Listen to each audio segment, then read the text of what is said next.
Well, hello, hello. Good. I used to say good morning all the time, but it's nowhere near morning. It's in the evening. I guess it's somewhere in the world. It is absolutely good morning for our friends around the world who ever decides to get on. And sometimes we have folks from the Philippines get on. But we are here with the Fireside Chat done every Thursday night at 5:45 Mountain Time. I don't know what time it is for you in the world, but thank you for joining us today. There is really no script that I have, which is so fun because it's interesting, Matt. We see where we go. A couple weeks ago, we were talking about, I guess it was the right before the national college football playoff championships, whatever they call it. It seems like there's a whole lot of names in there. And we were talking about like the average age of players at Indiana being like 23 and how that's all changed. And then, last week we really just kind of got into talking about relationships and marriage and women and that kind of stuff. So that was a super interesting one. And each week I don't know what we're going to come up with, but something. And so I'm excited to have our main guest. And if you guys want to jump on, I will leave a link here on the screen that you can jump in and talk to us if you would like to. But I have Matt Jones on. And so Matt Jones is not from around the world. I think last week our guest was in Dallas. Week before they were in Tampa. Before that, I think I had a guy that was in England. Matt's right here in the Denver metro area. Here's what's kind of really cool is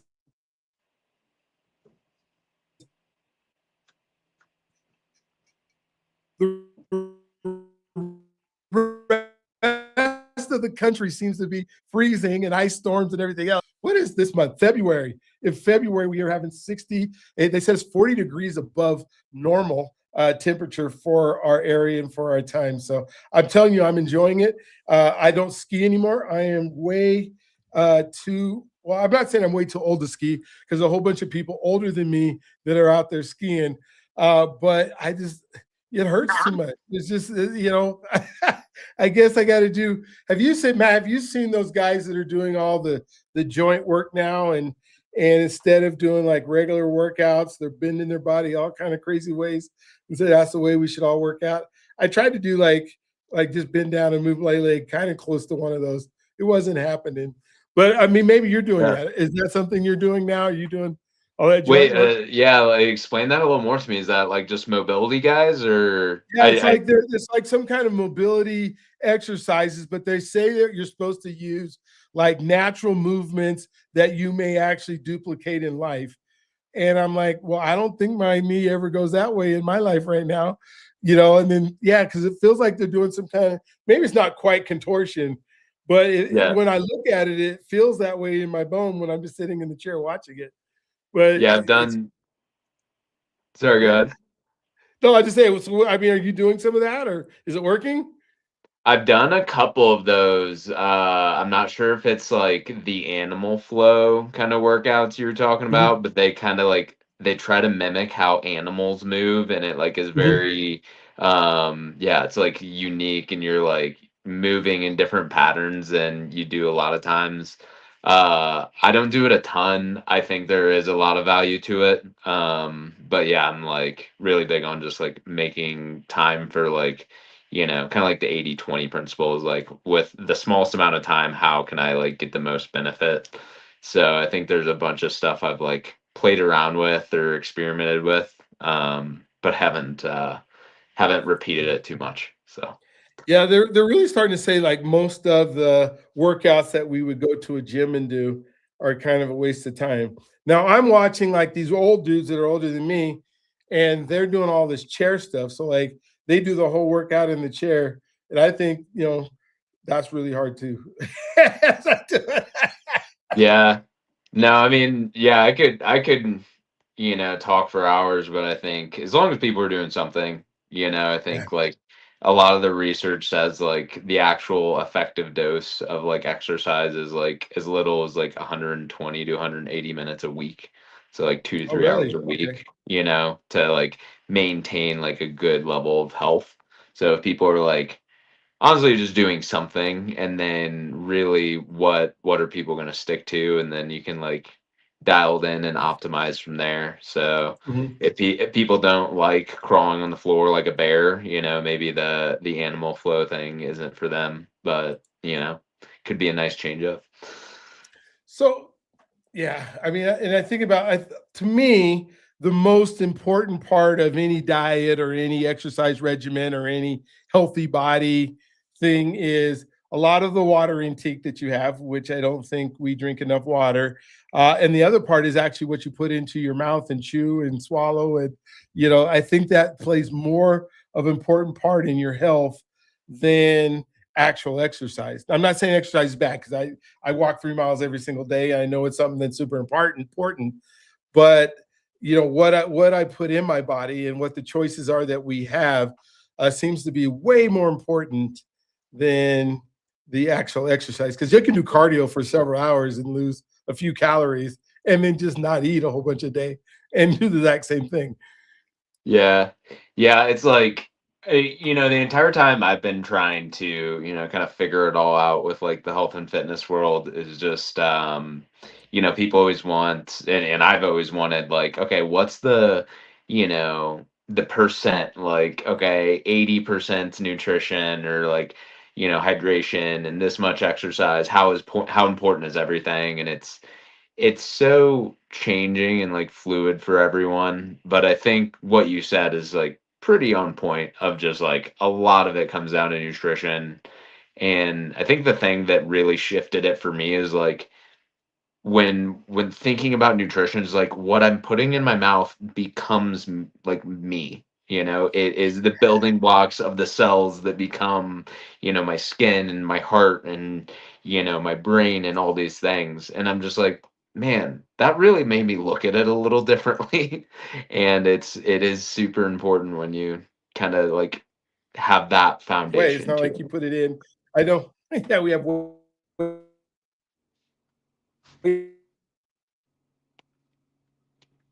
and stuff, but not at the amount that just I'm just in awe every day when I think about like my heart keeps beating because there's light bulbs and stuff that in my house and they go out like every 2 years, or as even a ceiling fan or mechanical things. And I'm like, my heart's been going for 60 years and it hasn't faltered yet, not even once.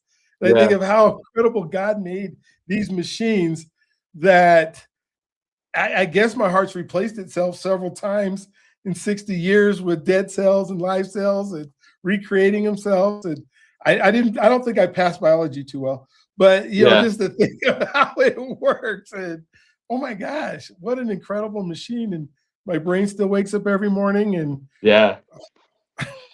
I'm just in awe that it keeps working.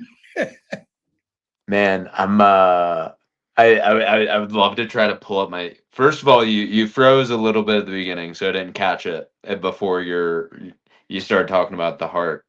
But I was at a discussion the other night, and they pulled out like this fascinating fact that how quickly your body replaces its own cells, and I think it Mhm. was like within 7 years every cell in your body would have turned over. Like your bones are not the same bones that you had 7 years ago. Your tissue, your muscle, like your liver, all these things would have cycled because your body is like constantly like recreating itself, and it's crazy to think about that, but it's also like super empowering because it's like, man, if something's not working super well right now, if I change some of the like inputs, then like it can be created anew.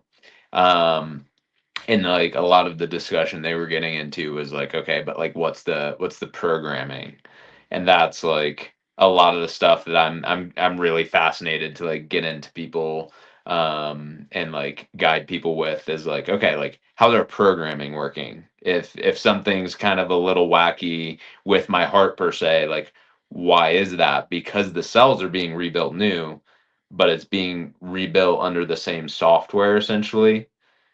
And Okay. if the hardware is like faulty, well, it was just recreated anew.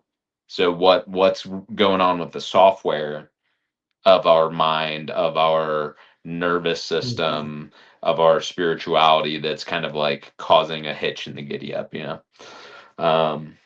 But that's a rabbit hole in Wow, itself. no, that is really interesting because what tweak did we make that we, whether we ingested it or somehow we're, in the wrong environment or something, that would cause it to recreate itself based on the new input that we put in there and then to do it wrong. I would assume that cancer is a big part of that, where now the cells are replicating and attacking each other because there's something wrong and it doesn't know how to react it or how to deal with it. Then we stick more chemicals in, to try to kill it. And then our body's like, what the heck are you doing to it? You weren't created this way. But then we Yeah, think about our minds. Wow, what, the cells and dendrites or whatever they're calling it, and the things that we've been telling ourselves, and how much does that affect, what happens every single day in our lives and the things that we do. I don't know. It's kind of just, yeah, I just keep coming back to the God who created us and you know, how did he do, I know it says, in the Bible it says one day, but it had to be more than one day to figure all that out together. Maybe the actual, or maybe one day in the Bible is like 100 years or something like that. But to get it right with, at least, I mean, in my limited ability to think, I guess when you're able to, I guess we're getting a little bit better feel as with like AI to be able to speak to stuff and see it show up pretty quickly. yeah, But maybe that's how God did. He just said, "Hey, just do it," and it goes and does it. But just to think through all the things that would have to make a human body. Well, back then in the Bible, right? Somewhere 700, 800, 900 years that it lives, and then now for us, average life expectancy, I don't know, 70, 80, 90 years, whatever it is now. But to make a machine that works that efficient and gets better over time, and then I guess as you get older, it doesn't work as well. But oh my gosh, yeah, yeah, yeah, it's just it's mind blowing.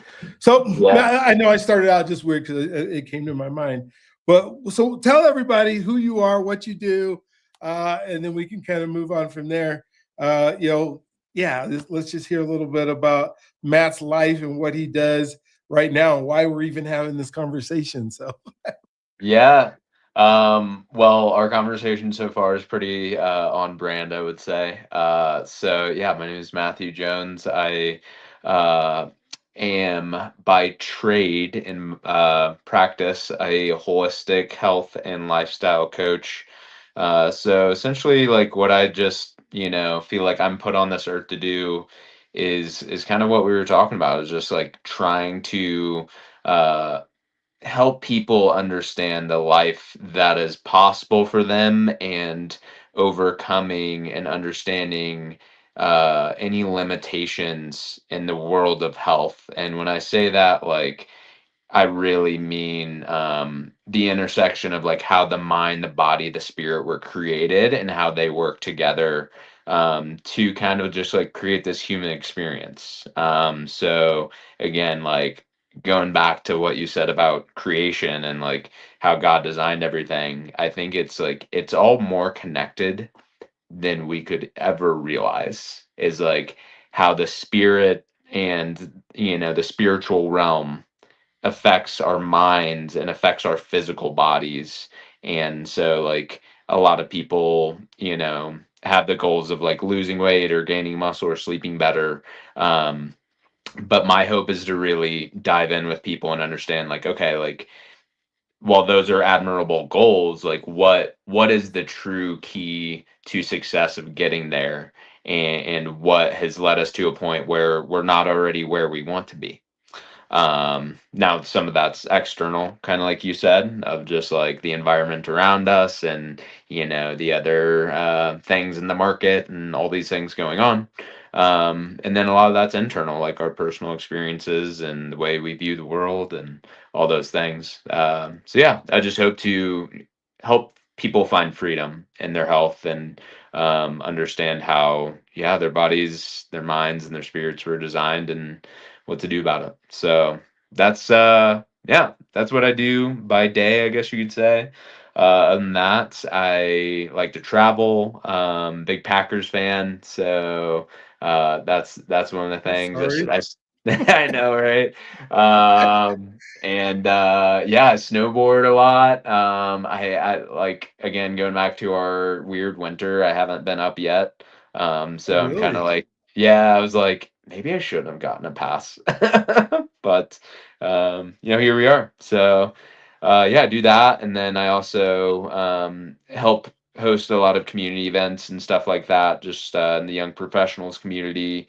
I partnered with a local ministry a lot last year, just trying to help people, find relationship and community and overcome like kind of the loneliness epidemic that's going on, and really bringing people that are farther from the church back to the faith in creative ways is the way we do it. So we do a lot of like social experiences, and then just try to get people plugged into the faith from there. So yeah, and I'm hoping to like build upon that. I had a wellness retreat last fall. So hoping to run that back this year and just do some cool stuff, man. Cool. Well, and a couple things that you said in that I really want to, if we get a chance to start unpacking, is you use the word lifestyle, like a lifestyle coach, and trying to understand lifestyle and what that means. And in our culture here in the US, even if we go even more micro to Colorado, or compared to, I don't know, whether comparison's good or bad, but if we look back a century ago, or even look back 50 years ago or 25 years ago, lifestyle, I don't know if I hear that word, if I actually know what that means or what we're trying to strive to achieve, because there's so many uh, external variables that either allow us to have what we consider a great lifestyle, which I don't even know what that means, compared to, is it because we see stuff on TV, we say, that's what I want? Or yeah, help me just to understand lifestyle, and then what we're, Mm. maybe as a culture trying to achieve in this.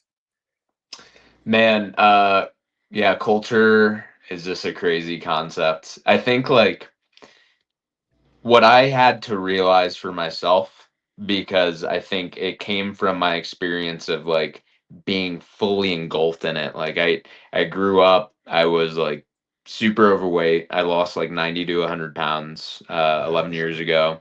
So I grew up, comparing, insecure, all those things, like isolating a lot, and it just like, oh, if and then that's where the comparison really started. It was like, man, those people look happy and they're in better shape, and I'm getting bullied and all this stuff because of the way I look. Surely if I go lose a bunch of weight, I will feel better. Hmm. So that's what I did, and that's not really how that works, at least not in my experience. And then after that's when I got sick. So I think we touched on it a little bit last time during our podcast, but I had a run in with mold in a house, and ended up getting super sick and ended up in the hospital. And I, super long story short, had like the person who was supposed to give me answers, they're staring me in the face and saying like, well, we don't know what's wrong and you might not be here tomorrow. Wow. So I'm sitting there and I'm like, well, what the heck? I'm like, I'm helpless and Hmm. they can't help me. I certainly can't help myself. And then like this sense of like fear got in, and like need for control and like distrusting people. So when it's when I say everything's connected, I think like lifestyle is so unique to everyone.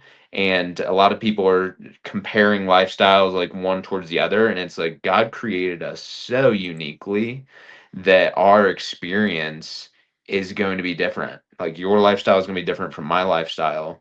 So I think that's the fallacy of like trying to compare, is because it's like, well, why am I comparing my lifestyle to yours versus, the guy on TV or whatever? Because our situations are different, our bodies Hmm. were designed differently, and God has a different calling and identity for each one of us. So for anyone to try to be the same is just unfulfilling, and just kind of like a misnomer in itself. Um, and so yeah, I fell into a lot of those things, and then lived in that for 11 years trying to like figure it all out. And I'm just like, man, I got to follow what everyone's saying, the best way to be healthy, all these things to try to fix my fear problem or my comparing problem. Mhm. And it wasn't until like the last couple years that I was like, wait, like this this sucks. Like I am like constantly looking at everyone else. I'm exhausted because I'm always on. I'm trying to micromanage every little facet of my lifestyle. If not, I'm gonna get sick again, or I'm gonna go back to being overweight and insecure. And that's just not how I believe God intended it to be. So I think like being healthy is also should be very freeing for Mhm. people. And so I think it's, those are a lot of the lies that the enemy bakes in of just like, okay, like, well, why don't you compare this or try to control that or et cetera, et cetera. And it just takes what could be good and just charts it off course a little bit. And I think society is pretty off course in a couple areas. Yeah, it can be, you know, well, it's like we have so many areas that we strive to be excellent in and to live. You know, we say, well, we have to have this work-life balance, Hmm. and for like you said, everybody's different. Everybody's in a different season, and so if I take somebody who's 25 who's trying to grow a family, and I take myself who's 60 that my family's grown and out of the house, and I say, well, what is our work life balance supposed to look like? And if I were to give somebody a percentage, well, you spend 45% at your work and another 20% at home, and then entertainment is 10%, and eating and nutrition is another percent, and exercise is this percent. I think we overload trying to fit into this bubble that seemed like it was the ideal lifestyle of somebody else for what makes them work and what makes them happy. Mm, And so, how do we, I guess, I don't know, and I don't even know if there should be a balance, but find a way that works best for us, but still incorporates all those different things that we feel we have to do, or maybe we don't have to do it all. But how do we find out what we should be doing and what we shouldn't? I think we got to eat.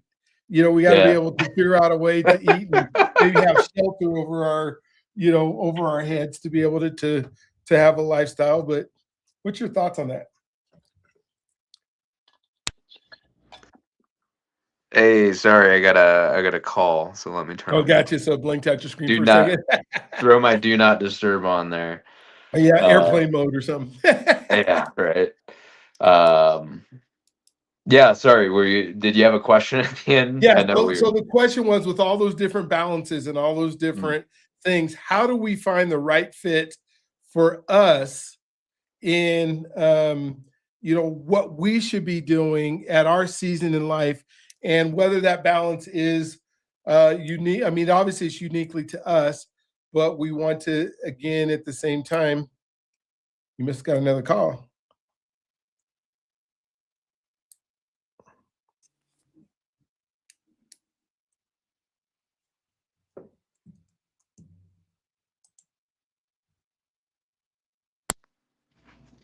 Back. okay. Sorry about that. My friend is really trying to get a hold of me. Yeah, you text them Okay. and say, hey, we're in podcast, join us, it's Yeah, live. right? Yeah, here, drop the link. Um, okay. How do people balance lifestyle and what else? With all the things that we're trying to fit into our lifestyle: exercise, entertainment, faith, work, being home, family, relationships. And we're all trying to, whether we're looking at other folks to try to compare to and say, well, he has a great lifestyle. If I duplicate that, like you said, Mhm. I'm going to have this great life, but if I'm not doing it, I must be doing something wrong. And Yeah. then trying to figure out what that balance is for us. How do we find that balance? Or how do we, do we grow into it, or do we always striving for what's greater, the greener grass on the other side? Yeah. Yeah, I think, first thing that sticks out to me is I think, striving's a tricky one. Like, I think it's about receiving what God has for us. And so I think if we come at it from that lens, You Mhm. know, what are those commands, right? Okay. You're supposed to rest one day. So that's pretty simple. And Well, we then think it should be. It should be simple, right? yeah. Yeah. And it like if people can, and this is probably the best encouragement I have, is like find the vacuum, find the quiet place to get, and limit the inputs. There's, Okay. I think when people are trying to figure out these things, there's too much input, there's too much noise, too much should do's, and that's gonna make it really like, the best way I can describe it is like you kind of feel like you're a dog on a leash. Mm. At least I felt this way, and especially like I was in, again, like a phase of trying to optimize every area of my life. And it's like, well, I should do this, and they say to do this, and this guy says this, and I go to church and I'm doing that wrong. Like, and it just is this endless list of like immeasurable things that we all are trying to fit in. So to really hit the reset button and get clear on these things, I think people need to take a step back, do preferably like some sort of retreat, get away, go run to the mountains for a weekend, or lock yourself in an office and like turn off your phone and like figure out what's really important. Because if everything's a priority, nothing's a priority, kind of thing. So I think limiting the inputs, the social media, the news, like all the things that say what we should do, we got to kind of shut those things out for just a moment so we can get clear. And then it's like, okay, what are the things that I'm uniquely like called to do Mhm. at this season of my life? And those things are going to change over time. But, you know, again, going back, like we're commanded to rest one day a week. If we're getting back to the simple things, like, okay, that block is there. And then what do we do the other days of the week? And just figuring out again like what's important for someone. Like people are born with different capacities Mhm. for work. So that's gonna be like in each one of these, unfortunately, like there's no blanket statement I get. Otherwise, I'm gonna like contradict everything that I said in the beginning. So I like love it. people just gotta kind of go like topic by topic, and I think kind of suss out like, okay, like what's the right thing for me? um you know, work life balance. Okay, how much do I work? What is my capacity with that? And then I love the exercise of like, what's your priorities? You know, you kind of do put everything on the calendar, whether you do it digitally or on like a whiteboard. I think is super helpful. If you get like, I think there's one online, it's literally called like the big ASS calendar online. And you just do like different color coding for like whatever thing, like topic it is. So is it work, is it travel, is it Mhm. health, is it fitness, these different things, and it helps you visually see where your time's going. And then Yeah. just, yeah, figure out what your priorities are, and does the priority, the way you talk about it, match the color on the calendar? Like, I've even caught myself with this. Like, oh, I say, like, you know, my top priority is faith, but I go to church an hour a week, period, end of sentence. Like, you know, and I Yeah. did that for a while, and I'm just like, oh, well, that doesn't quite match up, does it? No. Yeah. um, Alignment is so huge into yeah. our daily lives. Oh my gosh. Okay. Um, you know, I'm loving what you're saying because I'm hearing you, and I think, you know, even though you say okay, rest, I'm okay. Well, what is true rest? And I think you kind of define that a little bit. You know, taking away the inputs, and then I think of like our social media reality of like scrolling and um, you know, just endless watching videos of being entertained. Our I guess sensational need for entertainment kind of takes over some of that balance. How do we, I don't balance the entertainment, or how do we not strive every day to be entertained, but to be servants, I guess, or what the opposite of entertained is. I'm not sure what that is, but maybe you can Yeah. help me. Yeah. No, I think that's a great way to put it. I'm gonna get really deep right off the cuff, I love and it. uh what need is the entertainment filling? Hmm. Um Okay. People are often seeking entertainment because it's again, it's either an input or an escape, like for most people, I would say. Okay. So if there's a situation, a stressor, a feeling that's going on in their life that they, it's like, oh man, this, you know what, I just had a really long day at work. My boss yelled at me. I got this deadline coming up. I don't even know how to do this project. And then like, oh, like, do I go to social media? Like paying attention to like what makes you go to social media in the first place, or the entertainment in the first place, is going to really define how we need to like approach those things or unravel it, because again, that's different for everyone, right? I noticed in myself, I guess, the best way I could illustrate this is like, I it's funny, I did this retreat a while back. You're still there? Yeah, I'm here. I just Okay, put you cool. on full Yeah, screen. Okay. yeah, I did a retreat a while back, and they like dove into the Enneagram, depending on people's takes on that. But like it says like I'm an achiever, and then like when I stressed out, I like numb or escape things, and I found that part to be pretty accurate. Description of like how I function is like I will push, I will go, I will work myself like super hard, but then when I reach a certain point of stress, I'm just like, I just want to get away from it all. It's too much to think about. And Mm. that's when I run to entertainment, because it's just like, like too much to handle. I just want to shut my brain off. So for me, it's like you kind of, social media is not as much the problem as like two steps upstream of like, oh man, like I do need to maybe not like think that I can handle so much stress or pushing myself so hard that I reach this breaking point and need to escape. Um, so I don't know if that example like helps, but again, like if people are like, hey, like I think we're also in a day and age where people really don't like to feel their feelings.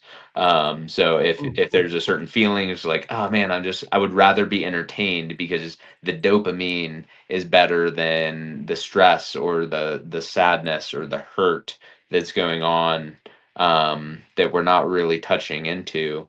And then the longer people don't get into those feelings or those thoughts or resolving those stressors, we're just carrying that stuff around.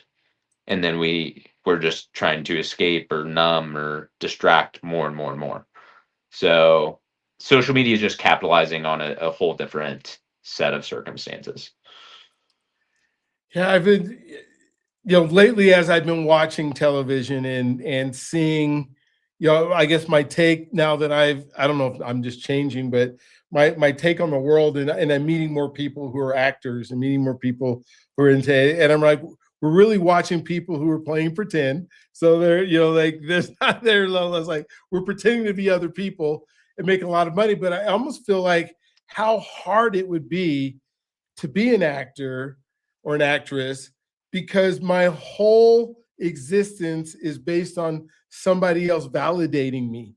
Like that's the whole thing is about, I have to be validated by other people who say that I'm good enough every time I get on stage or every time I participate in a movie. Because if they don't watch it, that means they don't like me. Or they don't watch it means that I'm not good enough. Or if they don't watch me, so it's all this world of validation. I'm like, oh man, what kind of pressure is that to say I have to be so good, but I can't be so good within myself, because I have to be so good that others will want to look at me or watch me.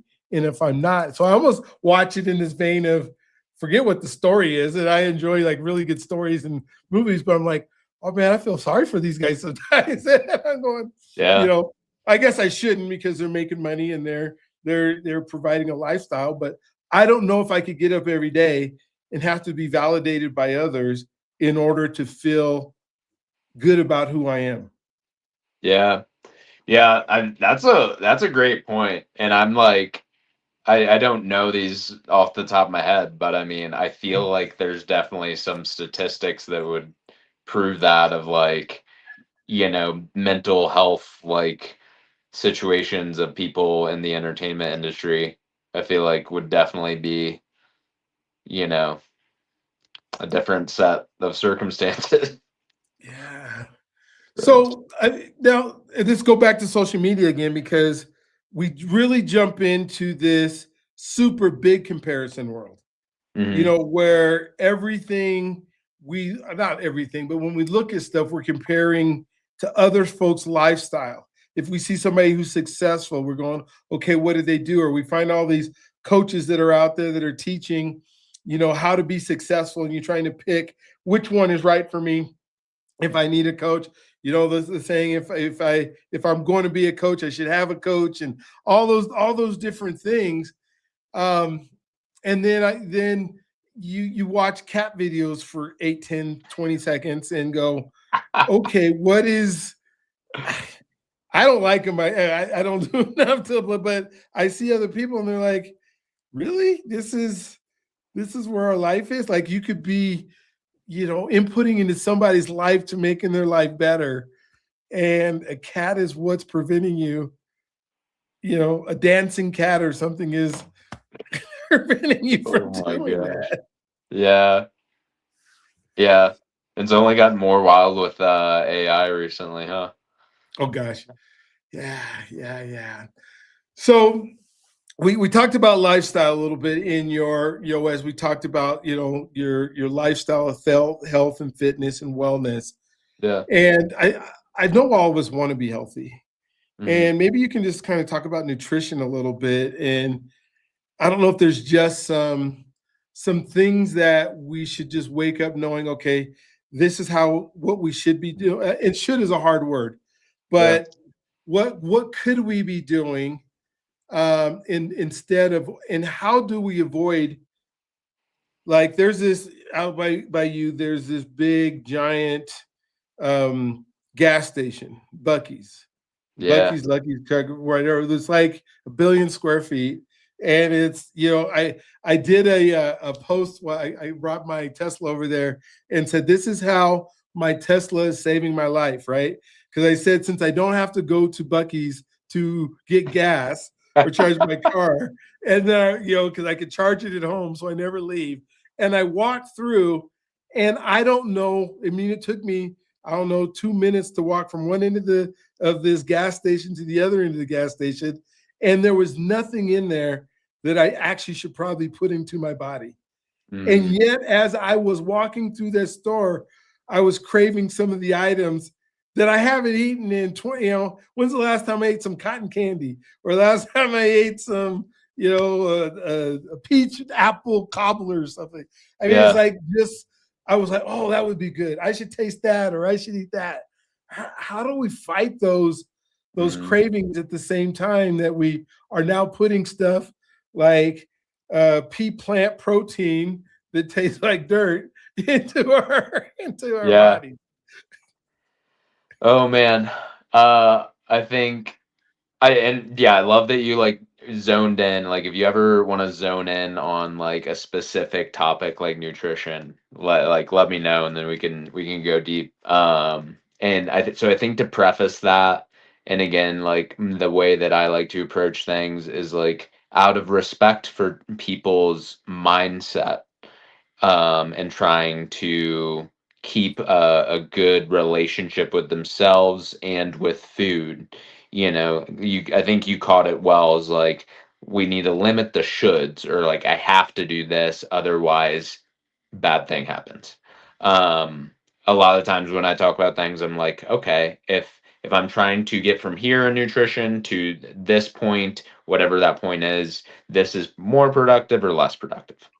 Mhm. That's a that I've found that for myself to be like a better reframe, because building up the long list of shoulds and have tos just creates this like stressful relationship with like, oh man, if I don't follow exactly this thing, then I'm just gonna die.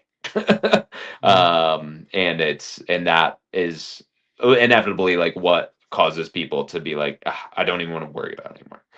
Um, so knowing that, I would say with nutrition specifically, like whole natural foods are going to be the best. Like there's a few catchy sayings that I love, like a majority of what you eat should like come from a tree, come out of the earth, or have a mom and dad. Like natural foods, like plants, animals. I try to buy organic when I can. Certain foods matter more than others.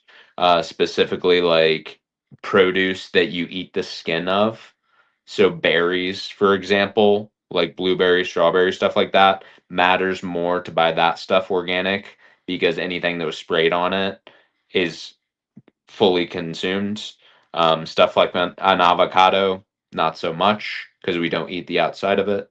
Um, and then yeah, like I would say for a majority people, vegetables, fruits, biggest variety of colors that one can get is going to be helpful.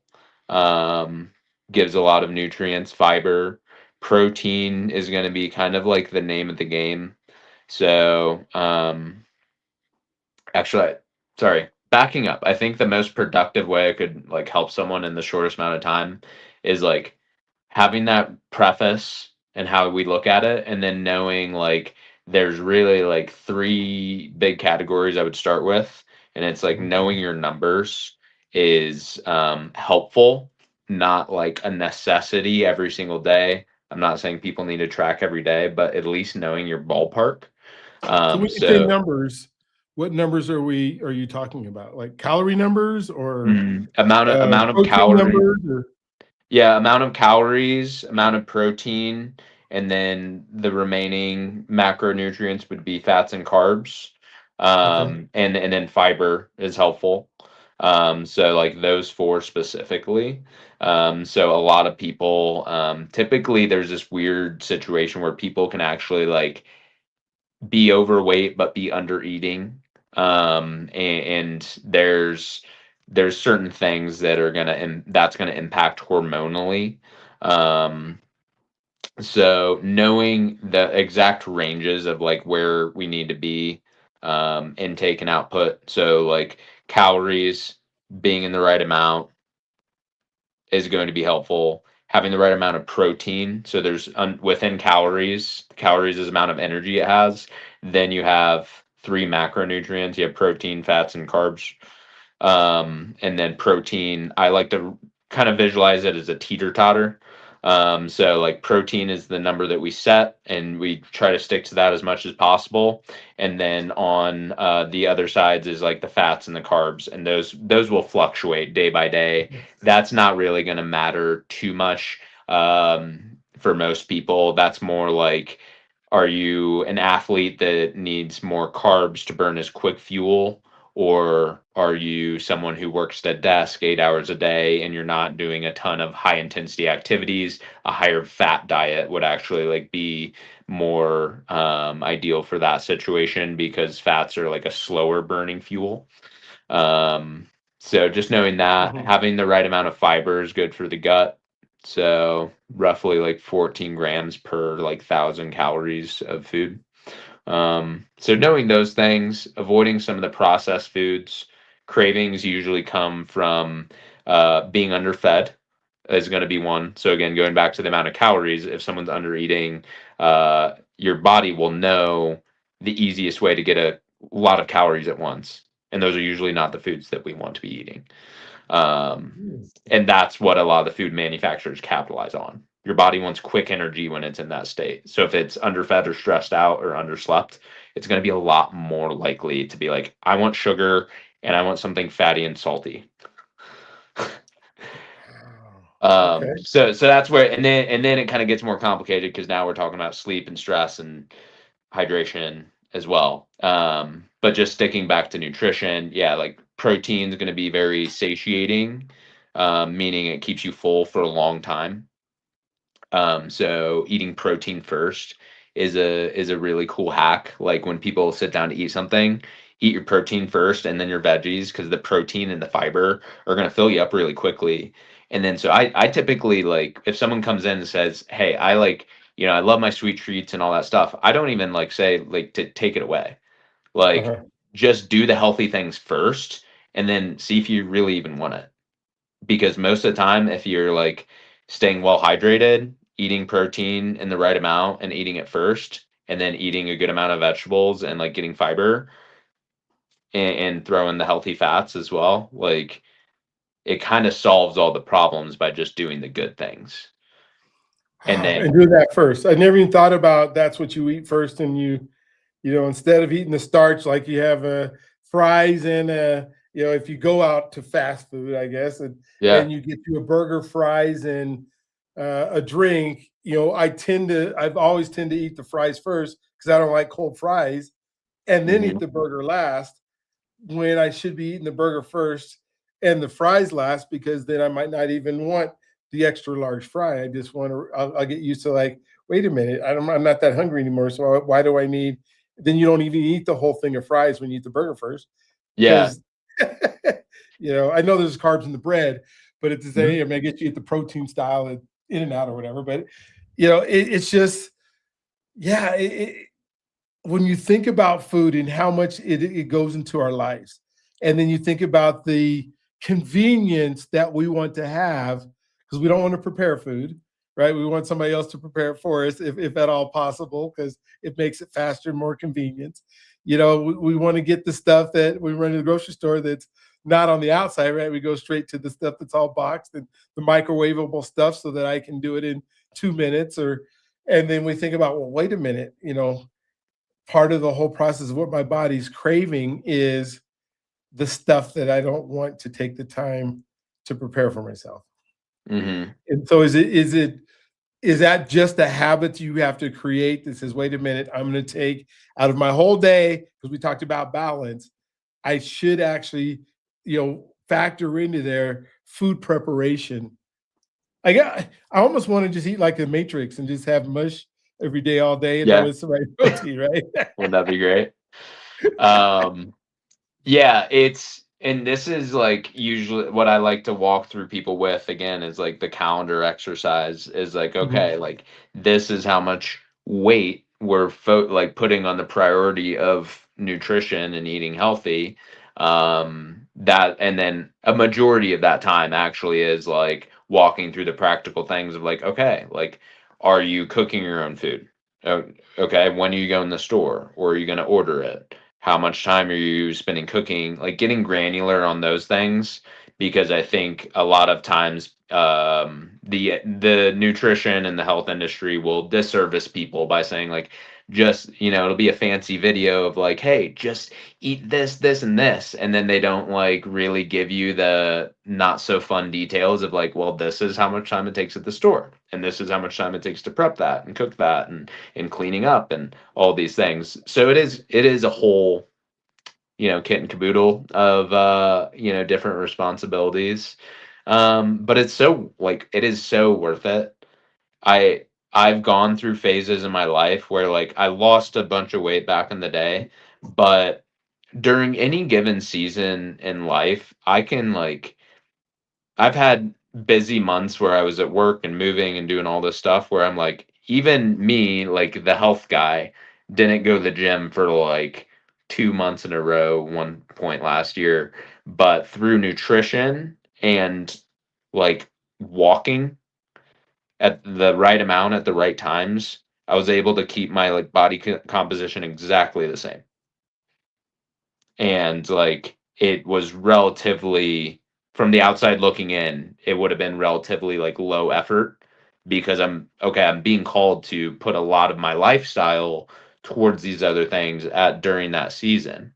Mhm. I've had the seasons where I'm going to the gym 5 days a week, and then I have the season where I'm like, man, it's hard for me to go at all. But dialing in nutrition and then just like daily movement, like walking and being just slightly active all day long, like that will take people really far and keep it steady. Talk to me a little bit about gym memberships and it is. We're in February as the beginning of February as recording this, and January is now over, so the gym is empty again. That we can go in and be able to work out. Oh boy. I am I am super fortunate in the fact that I was a trainer at a gym back in the early 90s, 1990 something, because I was a PE teacher, and then I would work at it was called Family Fitness then, at the Family Fitness that was in California at the time, and I was a trainer. So I was able to procure an all club membership that was a lifetime membership. And now I pay like $10, less than 10, like $8 a month to have it was $8 a month to have my membership. And I can go to any 24 Hour Fitness club in the country, and that's what I pay. So like I'm not going to ever get rid of the membership Dude, but I no. don't need to go all the time. But I find myself like walking off all the days and not going, like I don't want to drive to the gym. I don't want to, go there and yeah, I just don't know if it's overrated unless you're there all the time, or if there's other ways to get the same thing. I also have this like crazy. This is like all these folks that have home exercise equipment that is a coat rack, or that is place for your clothes or your basket, or places to hang everything, because nobody ever uses them, or very rarely. Like, I'm gonna go buy a Peloton. Really, you haven't exercised at home ever, and now all of a sudden, because I guess if you spend $3,000 on a bicycle, you better ride it at least for a long time. I Talk think about there's something to equipment, that. Oh man. man, and the videos and everything. I mean, it's important. I mean, yes, a gym can help you, but what should you? I guess I'm asking, before you get that membership, what should you go through, or what habits should you create? Or are you going to buy the membership first and then try to create the habits, or combination of both? It could be both, it could be either. I think people gotta know themselves, and, like, if they're the type of person, and that there's something to that of, like, I invested my money, I gotta show up now. Like, there is very much a validity to that, for some people. So and then, like, if someone's, like, talking themselves right now and be like, "Oh, man, yeah, like, I bought something before and I, like, just never used it." That probably won't work for you, so don't do that. Yeah, exactly. So, yeah, I don't know, that depends on the person, and then I would just say, like, I love the book Atomic Habits. Like, I Yes. think Yes. everyone on here go read that book. That's the one blanket statement I will make. But he illustrates it so well, and there's like the start with the 2-minute version of the habit of Mhm. like, man, if you want to be a runner, you're trying to set this identity of a runner, and that's something you're setting out to do. Just like first step, like put your running shoes on every day. And then once you did that, you graduate to like, okay, I'm gonna go run for 2 minutes a day. And then once you build up this track record of like, oh, I've done the thing that I committed to doing, and you break it out into these like tiny little baby steps. And once you've nailed the baby step, then you just keep progressing. So going to the gym, if that's what someone's wanting to like commit to, but they're like on the fence of like, ah, would I really put that to use? I would say like once you've established, you could use that framework, establish like, hey, 5 minutes a day. I'm gonna do body weight squats, push ups, and pull ups if I can find a tree or a coat rack. Um, Mhm. get that down, and once you've consistently done that, then it's like, okay, I have the framework to build on to make the use of my gym membership. That's one way to approach it.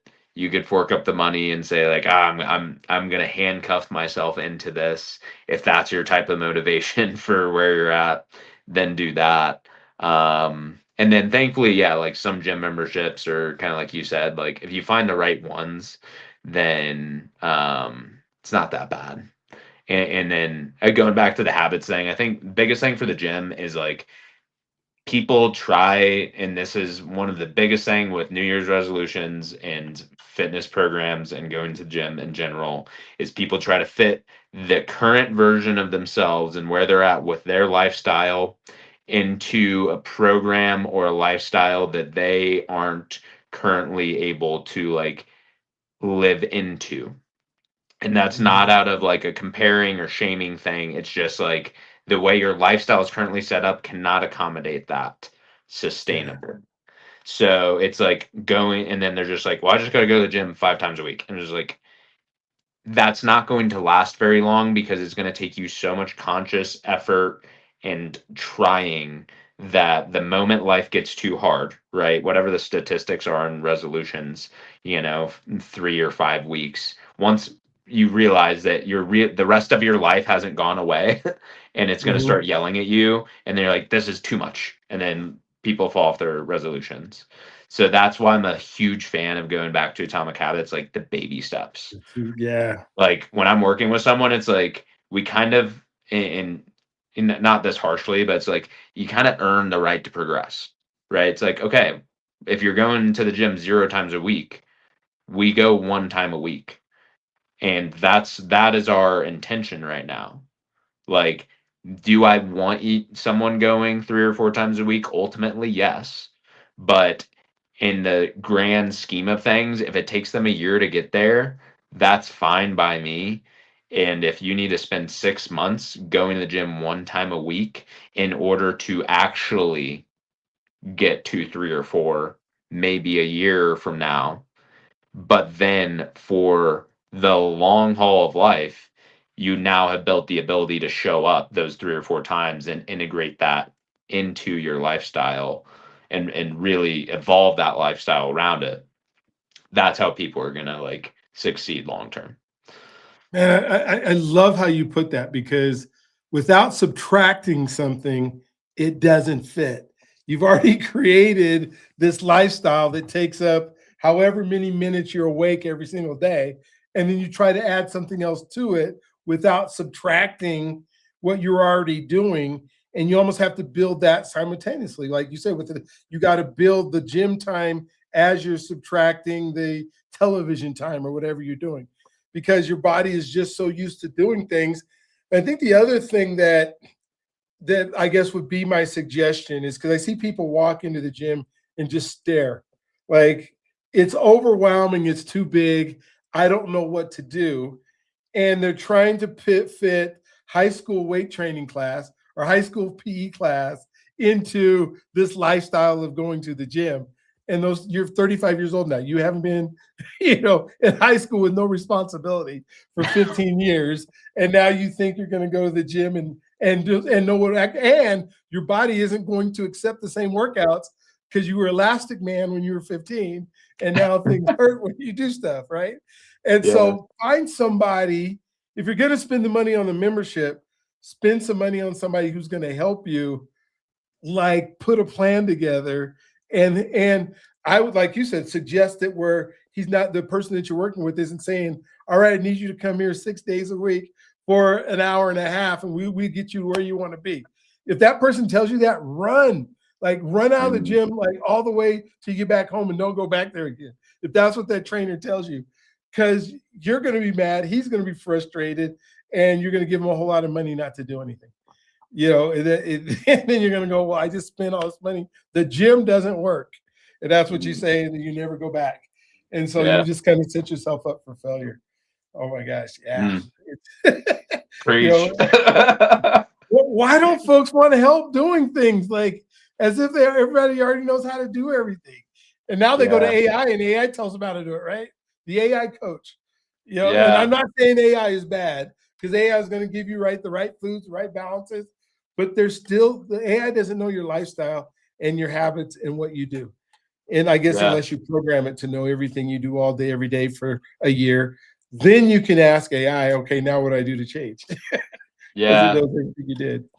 Yeah, no, that's something I'm excited to get into on that upcoming event. Is like Yes. how to use AI to actually build that kind of programming that is going to work for someone. Because you got to Yeah. like it gives you what you ask it, but you have to know the right questions to ask. Yeah, and if like the way I have it programmed, it tells me I'm great every time I get on there, which I know that I'm not. I know that it's doing that, and I Yeah, just laugh every time I see some of the comments it makes. Well, that was a great idea, Brian. But I'm so glad that you got it to. It really goes along with your lifestyle. I'm like, all yeah, right, yeah, because I told you to say that to me, and I like that you say that to me. But the reality is, I know. Please just give me the information that I need. Oh yeah. man, Matt, thank you for. I mean, we've been an hour already. This is such a cool conversation. Matt and I are both going to be on the 21st. If you're watching this, I don't know when you're watching this, but we're in the year 2026, and every single month we have a virtual conference, and it's all based on AI at this point. We last month in January. I told you we're in February, so last month in January we did a goal setting. How to use AI to do goal setting this month, and Matt's coming on this month. We're talking about like productivity hacks in all different areas of life, whether it's health or faith or all the different things.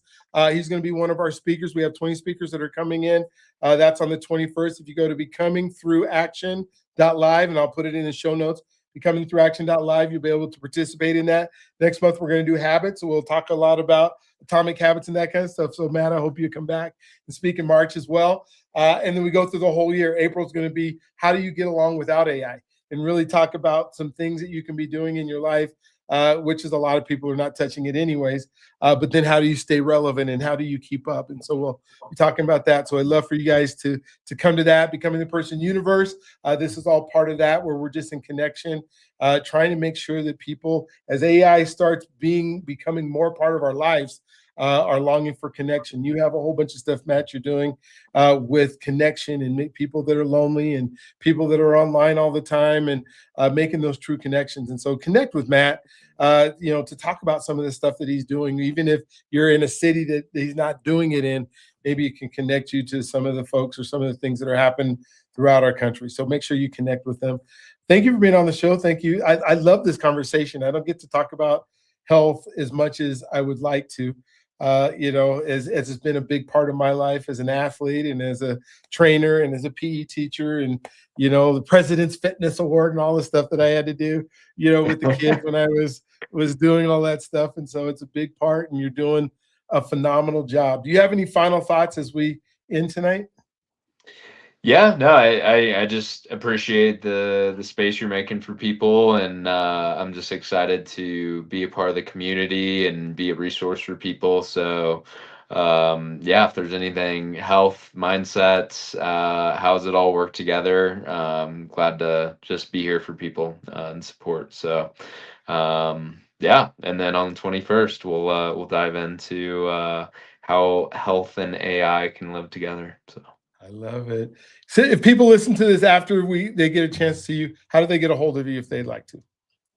Yeah, email is matt@trailblazerhealthco.com. And my website's the same, trailblazerhealthco.com. And then Instagram, my personal's at 72mjones or at trailblazerhealthco. All right. Well, thank you. Thank you guys for watching today. Go ahead and subscribe, hit us up, get into Becoming the Person. Go to person.com, get into the universe with us. And then we can't wait to see you on the next one. Don't forget, you are God's greatest gift. He loves you if you allow him to. You are also an answer to somebody else's prayer. So be attentive out there. God will put the person that you're the answer to. Don't go trying to answer somebody's prayer if you don't even know what it was. And so some people decided that they want to be in control and say, hey, I prayed for you, and so I'm your answer, and then show up. So don't do that. Let God take care of that. But don't forget, you're born for greatness, and we'll look forward to talking to you next one. You guys have an amazing, awesome, awestruck rest of your day.